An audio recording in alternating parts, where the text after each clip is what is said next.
معصوم کے لب پہ تبسم آ گیا پھول کلیوں سے تو اب مسکرانا چھوڑ دے ہم مگر فرش عزا گھر گھر بچھانا چھوڑ دے شوق سے پی لے نصیری خوب حیدر کی شرح شوق سے پی لے نصیری خوب حیدر کی شرح بس گزارش ہے کہ پی کے لڑکھڑانا چھوڑ دے ہم مگر فرش عزا گھر گھر بچھانا چھوڑ دے وقت رک جائے گا تھم جائے گا سورج کا سفر وقت رک جائے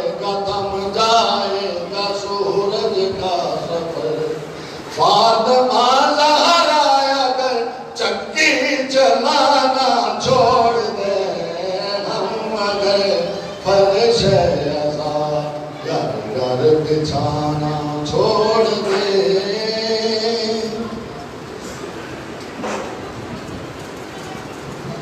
مومن کرام کو یہ وقت کی درخواست کی جاتی ہے مولانا کا ٹھیک 8:40 پہ خطاب فرمائیں گے اب اپنا ملتمس گزار حجت الاسلام مولانا صفت حسن نقوی صاحب سے کہ وہ آئے مجلس سے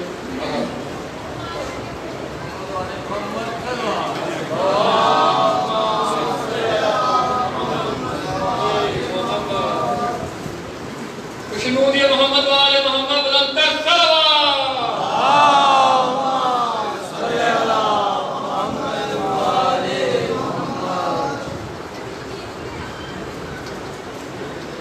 آپ سب درود پڑھتے ہوئے ایک ایک قدم آگے آ جائیں تاکہ آگے ہو جائے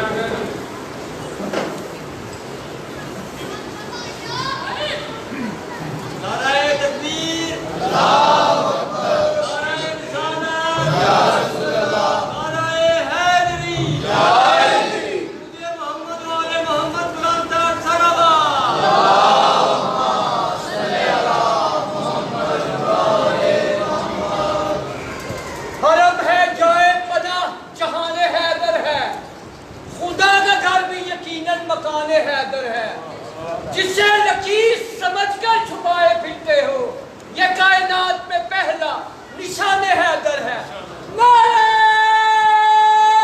حیدری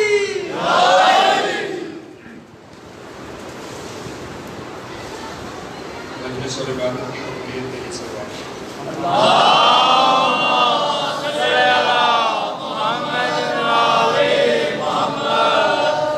بیماروں کی شفا کے لیے سوال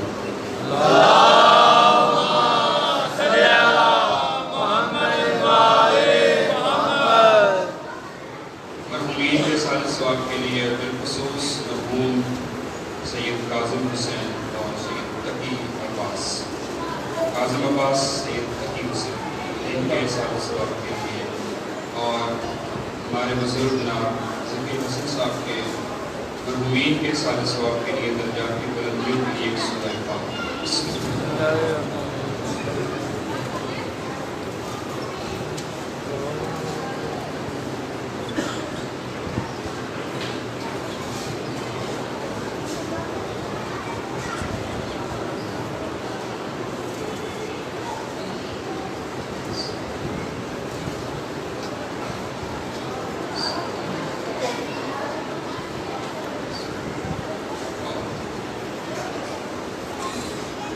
ایک مرتبہ پھر بھی اپنی زبانوں کو معطر کریں درود کے ساتھ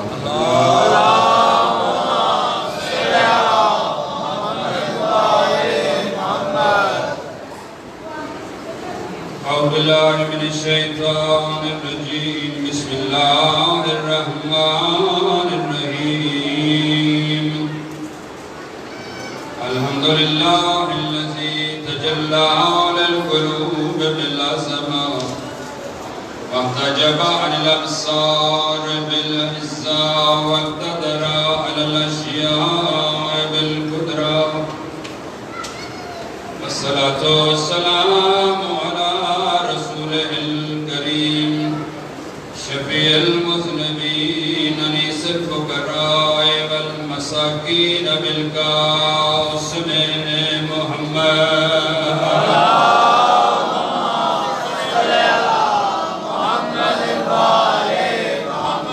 الذي المراج سفره والبراق مركبه وكما قوسين مقامه وسدرة المنتهى منزله لأنه كان نبيا وآدم بين الماء والطين والصلاة والسلام على آله الطيبين الطاهرين المعصومين لا سيما على وصيه ووزيره ومشيره وابن عمه وفارس المهيل من الأولين والآخرين أمير المؤمنين إمام المتقين صلوات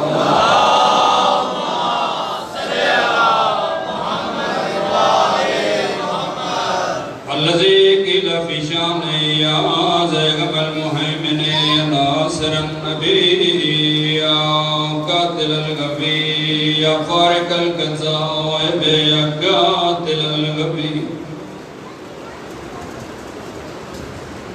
يا مظهر الأجائب يا مرتضى علي لعنة الله على أعدائهم من يوم عداوتهم إلى يوم الدين رب اشرح لي صدري ويسر لي أمري واحلل عقدة من لساني يفقهوا قولي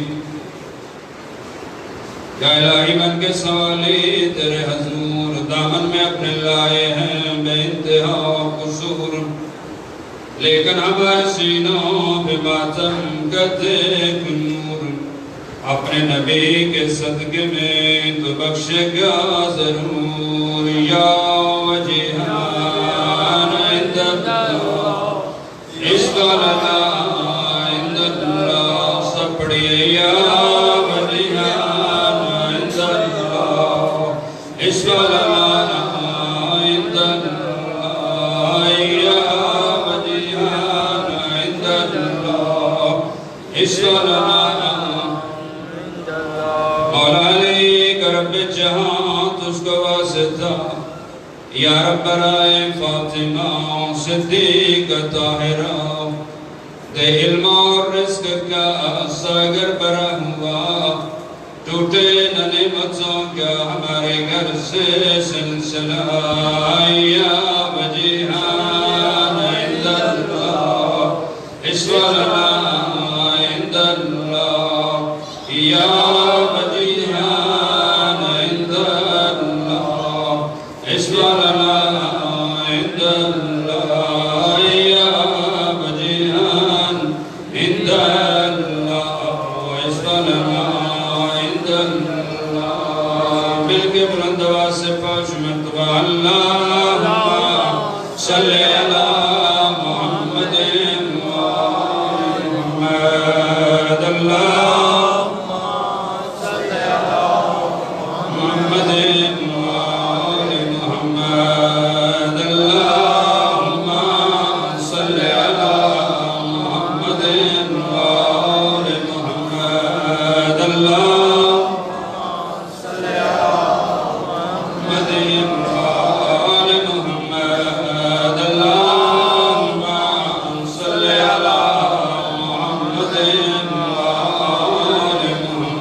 بسم الله الرحمن الرحيم قل لا أسألكم عليه أجرا إلا المودة في القربى والصلوات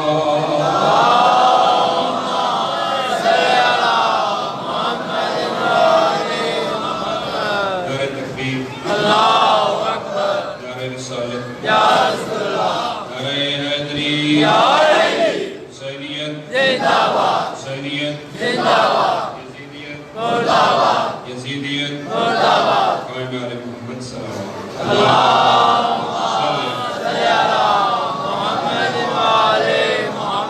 میرے واجب الاحترام سامعین مومنین کرام ہماری برکات سورہ شورى کی اس معروف آیت کو سجدے کے لیے سلام کلام قرار دینے کا شرف حاصل کیا۔ عیسائی معافی ہدایت میں خالق کل مقام مالک السلام رازق انسان امام مالک الجسم مٹی سے بہ کر انسان بن کرنے والا، ہر آواز کا سننے والا، ہر چیز کا دیکھنے والا، بادشاہ کو فقیر بنانے والا، محتاج کو تخت شاہی میں بٹھانے والا، اور محمد و اہل بیت محمد کی محبت میں کلمہ کن کہہ کر اس عظیم کائنات کو عدل سے وجود کا لباس پہنا۔ یتیم عبداللہ کو محمد رسول اللہ بنانے والا، انسان کی فلاح اور کامیابی کا اعلان کرتے ہوئے اپنے نبی کو حکم دے رہا ہے، قل میرا حبیب کہہ دو لا اسألکم علیہ اجرا، میں تم سے اپنی رسالت کا کوئی اجر نہیں مانگتا، اگر دینا چاہتے ہو تو میرے قربا سے، میرے اہل بیت سے، جن کو وجود میرا وجود،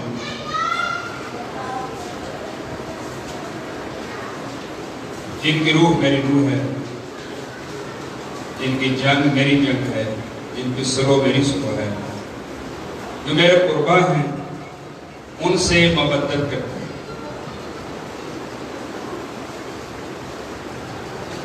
اسی میں تمہاری کامیابی ہے، اسی میں تمہاری فلاح ہے۔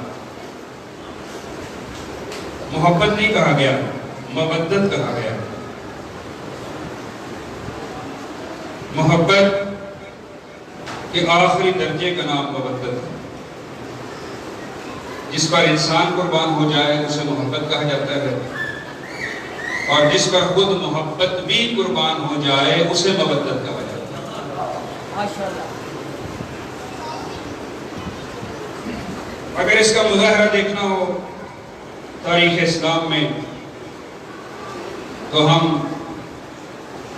بنی ہاشم کے بہت سے ایسے افراد ہیں کہ جنہوں نے ذات رسالت مآب کے ساتھ مبدت کا عملی مظاہرہ کیا،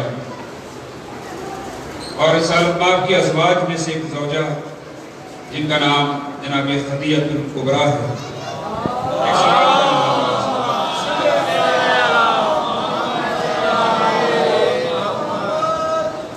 انہوں نے مبدت کا حق ادا کیا، پیغمبر کے ساتھ، پیغمبر کی آل کے ساتھ، پیغمبر کی بیٹی کے ساتھ، مولا امیر المومنین کے ساتھ۔ انہوں نے اپنا سارا مال اللہ کے نبی کے مشن کے لیے خرچ کر دیا، ان کی خدمت میں پیش کر دیا، اور کہا کہ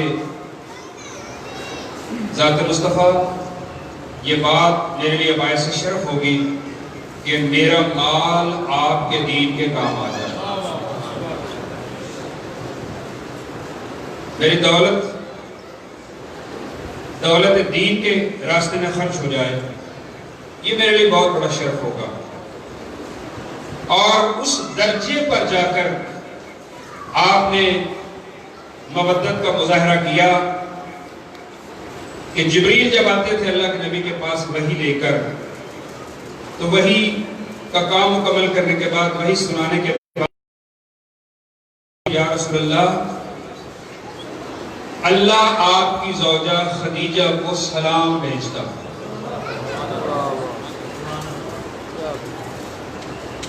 تاریخ میں دو ایسی خواتین نظر آتی ہیں کہ جن کو اللہ نے سلام بھیجا۔ ایک خاتون کا نام جناب خدیجہ الکبریٰ ہے، اور دوسری خاتون ہستی کا نام مادر حسنین جناب سیدہ فاطمہ الزہراء سلام علیہ وسلم۔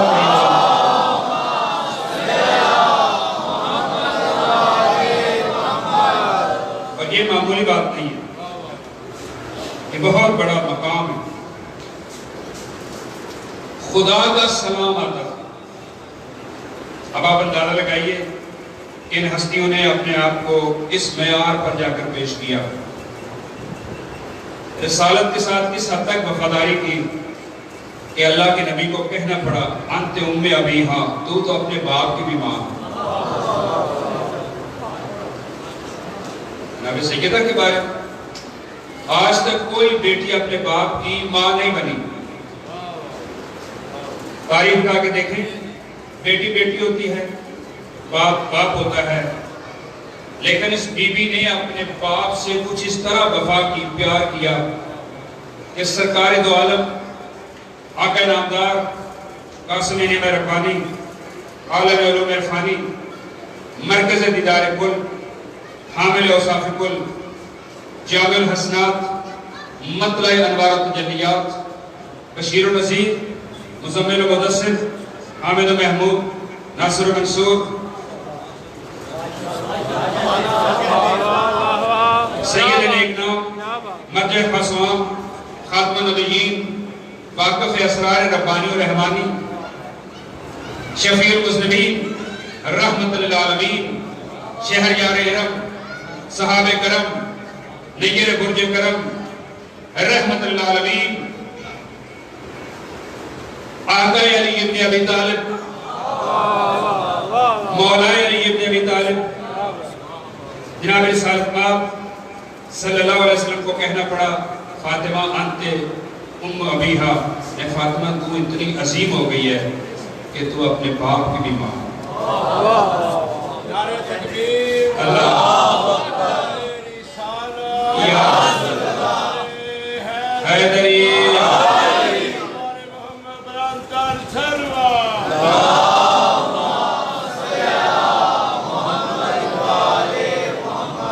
ایک تو اللہ نے سلام بھیجا اور دوسرا اللہ نے ان ہستیوں کا شکریہ ادا کیا، اور یہ بھی معمولی بات نہیں ہے۔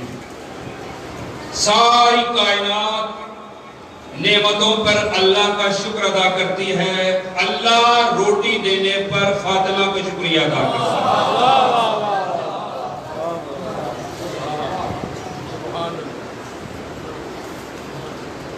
ساری دنیا اللہ کا شکر ادا کرتی ہے، اللہ پنجتن پاک کا شکریہ ادا کرتا نظر آتا ہے۔ اِنَّ هَذَا كَانَ لَكُمْ جَزَاءً وَكَانَ سَعْيُكُمْ مَشْكُورًا، یہ سورہ دہر اب سب کو یاد ہے، اور یہ وہ سورہ ہے جسے آل محمد کی شان میں قصیدہ الہی کہا جاتا ہے۔ اللہ نے قصیدہ پڑھا قرآن میں آل محمد کی شان میں، کیا کہ آل محمد نے 3 دن روٹیاں دی، یتیم و مسکین و اسیر کو آپ سب جانتے ہیں، میں اس کی تفصیلات میں نہیں جانا چاہتا۔ 3 دن روٹیاں دی، اور روٹیاں دینے کے بعد سائروں سے پتہ کیا کہا؟ انما نطعمکم لوجہ اللہ، ایک جملہ یہ کہا، اور اس جملے کو قرآن نے ریکارڈ کیا، اور یہ جملے قرآن میں آ گئے، ان قرآن کی آیتوں کا حصہ بن گئے۔ عجیب بات ہے، بہت توجہ چاہ رہا ہوں، قرآن کی آیتیں وہ ہیں جو زبان رسالت مآب سے نکلی ہیں۔ جو میرے ساتھ چل رہے ہیں وہ میری بات کو سمجھیں گے، آپ سب ایگری کریں گے انشاءاللہ۔ قرآن کی آیتیں وہ ہیں جو اللہ کے نبی کی زبان سے نکلی ہیں، اور وہ آیتیں بن گئی، مگر یہ وہ آیت ہے جو نبی کی زبان سے نہیں نکلی، جناب سیدہ اور مولا علی کی زبان سے نکلی۔ روٹیاں دینے میں پیغمبر شامل نہیں ہے، آپ سب جانتے ہیں، مولا علی المومنین ہے، جناب سیدہ ہے، جناب حسنین ہے، اور جناب فضل ہے، ایسے ہی ہے۔ اور روٹیاں دینے کے بعد کیا کہا؟ انما نطعمکم لوجہ اللہ، اے یتیموں مسکین و اسیر، یہ جو ہم نے تمہیں کھانا دیا ہے، ہم نے تم پر احسان نہیں کیا، یہ ہم نے اللہ کے لیے کیا ہے۔ نعرہ حیدری، یہ ایک جملہ کہہ کے بتا دیا کہ دیکھو جو بھی کام کرو وہ اپنی نمائش کے لیے نہ کرو، اللہ کو راضی کرنے کے لیے کرو۔ کسی کو پانی بھی پلاؤ تو اللہ کو راضی کرنے کے لیے، کسی کو کھانا بھی کھلاؤ تو اللہ کو راضی کرنے کے لیے، نماز پڑھو اللہ کے لیے، روزہ رکھو اللہ کے لیے، انسانیت کی خدمت کرو اللہ کے لیے۔ یہ ہمیں درس مل رہا ہے آل محمد کے کرداروں سے، آل محمد کے رویوں سے ہمیں جو پیغام ملتا ہے، اور ان کی گفتگو سے، ان کے جملوں سے ہمیں جو پیغام ملتا ہے وہ یہ ہے کہ ان کا ہر عمل اللہ کے لیے تھا۔ وہ اٹھتے تھے تو اللہ کے لیے، وہ بیٹھتے تھے تو اللہ کے لیے، وہ سوتے تھے تو اللہ کے لیے، اور جب وہ اللہ کے لیے سوتے تھے تو پھر اللہ کو کہنا پڑتا تھا وَمِنَ النَّاسِ مَن يَشْرِي نَفْسَهُ ابْتِغَاءَ مَرْضَاتِ اللَّهِ۔ انسانوں میں ایسا انسان بھی ہے کہ جو اللہ کی مرضیاں لے لیتا ہے، اپنا نفس بیچ دیتا ہے۔ ایک صلوات پڑھیے بلند پر صلوات۔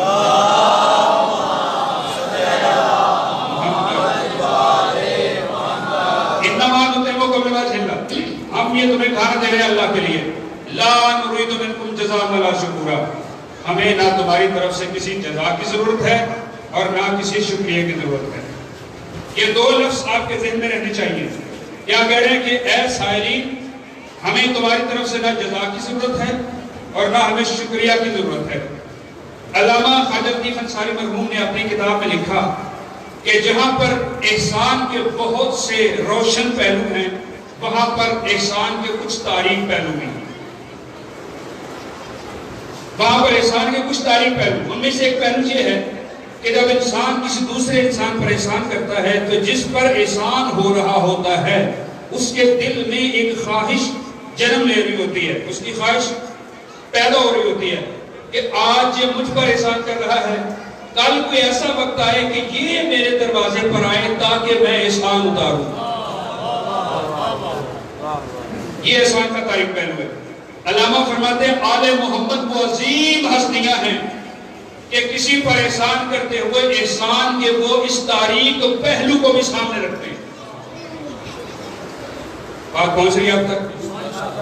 اس تاریک پہلو کو بھی سامنے رکھتے ہیں اور کہتے ہیں کہ ہم تمہارے جواباً شکریہ کے لیے، تمہارے جواباً جزا کے لیے یہ سارا کام نہیں کر رہے، بلکہ ہم اللہ کے لیے کر رہے ہیں۔ لا نريد منکم جزاء ولا شکورا، ہم نہ تمہیں ہمیں نہ تمہاری طرف سے کوئی جزا چاہیے اور نہ ہی شکریہ چاہیے۔ یہ دو لفظ جزا اور شکریہ، اللہ کو آل محمد کا یہ عمل اتنا پسند آیا کہ اللہ نے سورہ دہر میں ان روٹیوں کے بدلے میں آل محمد کو 15 نعمتیں عطا فرمائی۔ کتنی؟ 15۔ ان 15 نعمتوں میں جنت بھی شامل ہے۔ ان 15 نعمتوں میں ایک نعمت جنت ہے، ایک نعمت جنت ہے، جنت بھی شامل ہے، سلسبیل ہے، توبہ ہے، استبرک ہے، اور بہت سی، حوض کوثر ہے، شرابت طہورہ ہے، چشمے ہیں جنت کے، یہ سارے اللہ کہہ رہے آل محمد میں نے تمہیں دے دیے۔ اور دینے کے بعد کیا کہا تھا آل محمد نے؟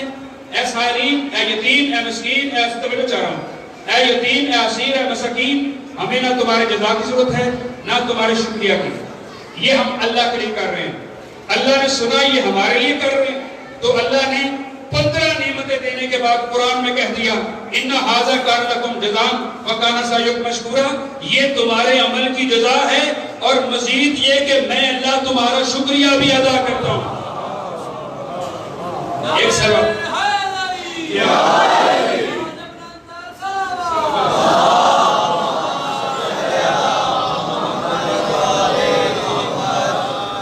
بات پہنچ رہی ہے آپ تک؟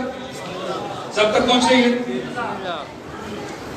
دیکھیں یہ پیغام ہے آل محمد کا کہ انہوں نے اپنے آپ کو عمل کی اس بلندی پر جا کر پیش کیا کہ اللہ ان کے جزا کا اعلان کر رہا ہے، اللہ ان کے شکریہ کا اعلان کر رہا ہے کہ میں تمہارا شکریہ ادا کرتا ہوں۔ میرا چیلنج ہے، جاؤ دنیا میں جا کر معلوم کرو کسی کے پاس ایسے رہبر ہیں جن کا اللہ شکریہ ادا کرتا ہوں۔ آپ نے تو تاریخ میں دیکھا کہ لوگوں نے ایسے ایسے رہنماؤں کا انتخاب کیا کہ جو قدم قدم پر ہمارے مولا کے سامنے آ کر یہ کہتے ہوئے نظر آئے اگر علی نہ ہوتے تو ہم ہلاک ہو جاتے.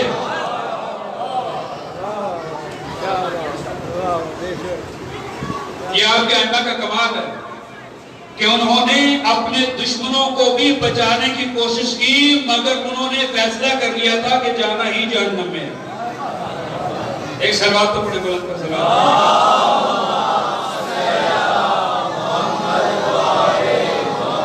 یعنی اس سے بڑی بدبختی کیا ہو سکتی ہے کہ علی جیسا امام جو بنفس نفیس جنت کی ٹکٹ دینے والا ہے.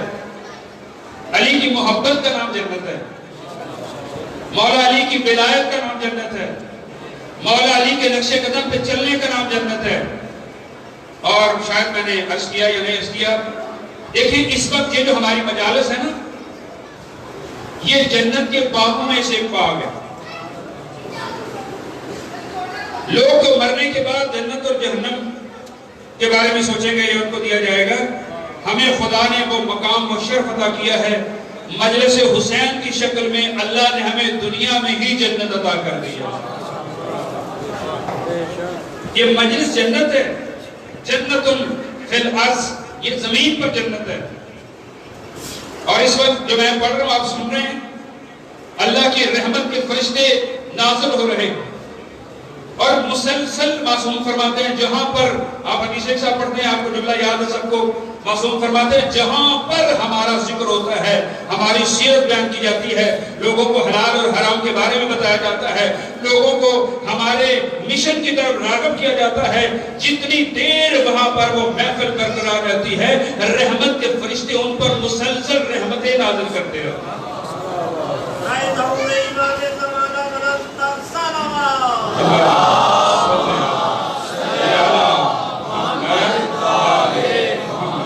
کتنا بڑا کرم ہے آل محمد کا ہم پر کہ انہوں نے اس دنیا میں ہماری نجات کے سامان پیدا کر دیے کہ جو بھی کام کرو وہ اللہ کے لیے کرو. مجلس حسین میں آؤ اللہ کے لیے، ماتم کرو اللہ کے لیے، مجلس سنو اللہ کے لیے، مجلس برپا کرواؤ اللہ کے لیے، تبرک اور لنگر تقسیم کرو اللہ کے لیے. کیوں؟ اس لیے کہ اللہ اتنی عظیم ذات کا نام ہے کہ جسے انسانوں کے قریب کرنے کے لیے آل محمد سے بڑا کردار کوئی ادا کر ہی نہیں سکتا. یہ ہمارے اوپر احسان ہے آل محمد کا، سب سے بڑا احسان ہے. اور ایک جملہ سن لیں پھر بات کو آگے بڑھا رہا ہوں. آل محمد اللہ نہیں اللہ کے بندے ہیں. انہوں نے ہمیں اللہ کے قریب کیا ہے. اگر آل محمد نہ ہوتے تو آج دنیا کے سامنے اللہ کا تصور ہی نہ ہوتا، حقیقی تصور نہ ہوتا. دنیا اسی تصور پر قائم رہتی جو تصور آل محمد سے دور کر کے انسانوں کو دیا گیا. اور وہ تصور توحید کیا ہے کہ اللہ یہاں تو نظر نہیں آئے گا مگر اللہ وہاں نظر آئے گا. اللہ کرسی پر بیٹھا ہوگا اور اللہ کی ٹانگ نعوذ باللہ جہنم میں جائے گی. یہ تصور ان لوگوں کا ہے جو آل محمد سے دور ہیں. لیکن جو آل محمد کے قریب ہیں، جنہوں نے آل محمد کو سمجھا، ان کے پیغام کو سمجھا، میری باتیں آپ تک پہنچ رہی ہیں، ان کو سمجھا، ان کی سیرت کو سمجھا، ان کے پیغام کو سمجھا، کربلا کو سمجھا. کربلا کا سب سے بڑا جو میسج اور پیغام ہے وہ معرفت توحید ہے. کربلا کا جو سب سے بڑا جو میجر پیغام ہے، میسج ہے کربلا کا، وہ یہ ہے کہ انسان اللہ کے قریب ہو جائے. امام حسین کربلا میں صرف اس لیے گئے کہ مجھے ماننے والا خدا سے دور نہ رہے. اور امام کے جملے جب آپ نے قربانیاں پیش کی تو ایک جملہ، اتنا بڑا جملہ میرے امام نے ارشاد فرمایا کہ تاریخ انسانیت میں اس سے بڑا جملہ کوئی دے نہیں سکتا. سب کچھ دینے کے بعد پریشان ہونے کے بجائے مولا حسین خوش ہو جاتے ہیں، چہرے پہ جو ہے وہ خوشی کے تاثرات نمودار ہوتے ہیں. اور ایک مرتبہ آسمان کی طرف دیکھ کر یہ تاریخی جملہ ارشاد فرماتے ہیں، ما وجد من فقدك وما فقد من وجدك وما وجد من فقدك. اے اللہ جس نے تجھے پا لیا اس نے کھویا کیا ہے؟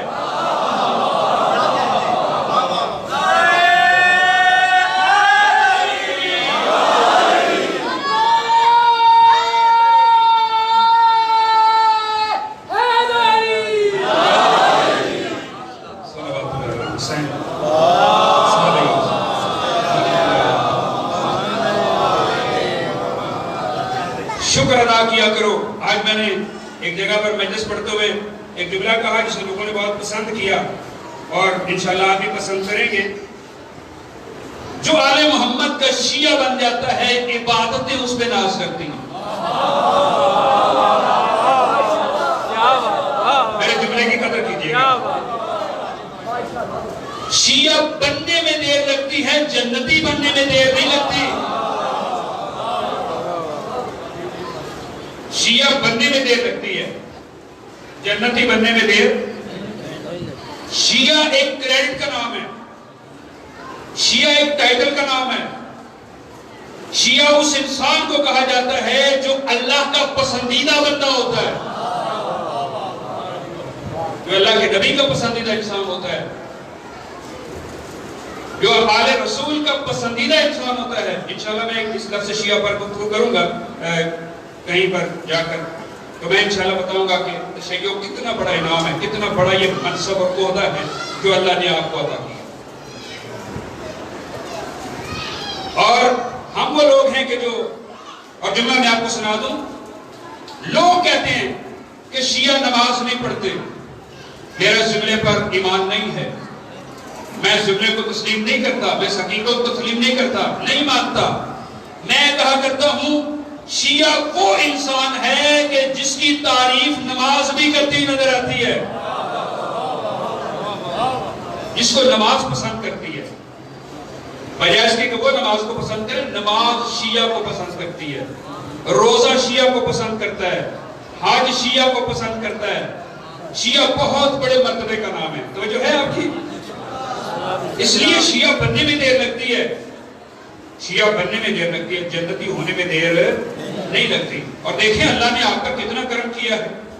ہم آج آئے ہیں مولا کی مجلس پہ، مودت کا حق ادا کر رہے ہیں. یہ مودت ہے کیا؟ مودت کیا ہے؟ دیکھیے چین سے گھر میں بیٹھنا محبت ہے، چین چھوڑ کر صفحے ادا پہ آ کے بیٹھ جانا یہ مودت ہے. مال سے محبت ہے، مال اگر سیرت حسین کی تبلیغ اور ترویج میں خرچ ہو جائے تو یہ مودت ہے.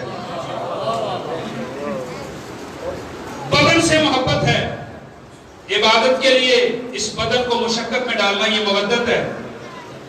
یہ پورے وجود کو لے کر خدا کے لیے لوجہ اللہ آتش نمرود میں کود جانا یہ مودت ہے. توجہ چاہ رہا ہوں، جناب ابراہیم نے اللہ سے مودت کا حق ادا کیا. جملہ سنیے گا، جملہ ظاہر نہ جانے پائے. اللہ نے جناب ابراہیم نے اللہ سے مودت کا حق ادا کیا تو اللہ نے جناب ابراہیم کو قرآن میں شیعہ کہہ دیا.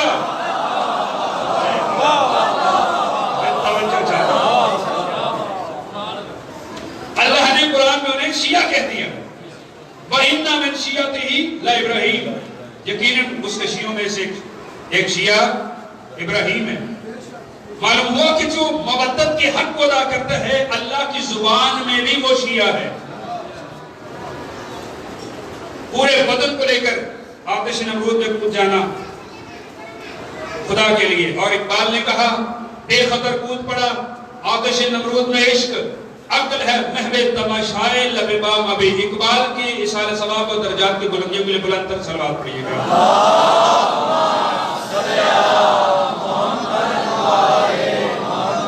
اپنی اولاد سے محبت ہے. ہم چاہتے ہیں ہماری اولاد اچھا لباس پہنے، ہماری اولاد بہترین کھانا کھائے، لیکن عاشور کے دن اسی اولاد کو سیاہ لباس پہنا کر فاقہ کشی کرانا یہ مودت ہے. کالا لباس پہن کر حقوق اللہ ادا کرنا یہ مودت ہے. دیکھیے دنیا کی کسی قوم نے اتنا کالا لباس نہیں پہنا جتنا ہم نے پہنا.